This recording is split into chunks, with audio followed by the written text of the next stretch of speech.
The hydronics connection plate for the combi boiler has 5 connections. Starting from the left, first is your heating supply 1-inch NPT connection. Second is your domestic hot water 3/4-inch NPT connection. Third, and in the middle, is your gas 3/4-inch NPT connection. Fourth, your cold water 3/4-inch NPT connection. And the fifth is your heating return 1-inch NPT connection. To help facilitate piping, all hydronic connections can easily be separated from the connection plate by removing the pipe clip. The next step is to make your gas line connection. The gas line connects to the center pipe on the hydronics connection plate. Please note that there must be a minimum of 10 feet of 3/4-inch black iron pipe or 10 feet of 1-inch CSST between the appliance and the regulator. This ensures that the appliance will see no more than a 1-inch pressure drop between a gas regulator and the appliance when the gas valve opens. This applies to both propane and natural gas.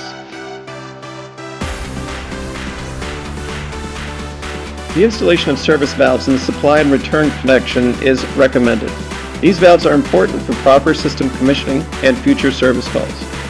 The domestic cold water in and hot water out are 3/4-inch male connections. The flat plate heat exchanger located inside the combi boiler may require descaling down the road, so we recommend installing service valves on the hot and cold side of the boiler. A temperature and pressure relief valve is included with the service valve kit. Plumb this valve so that it is within 6 inches of a floor drain or per the requirements of your local code. The next step is mounting the unit to the wall. First, remove the cover by undoing the screws at the base of the cover. Next, lift the strap and remove the cover towards the front. Slide the fiber washers onto the hydronic connection plate.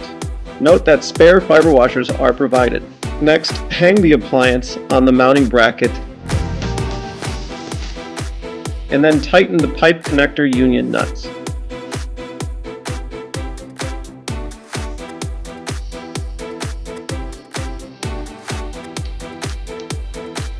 The next step is to install your condensate and pressure relief valve line. A 1/4-inch air gap is required for a condensate drain.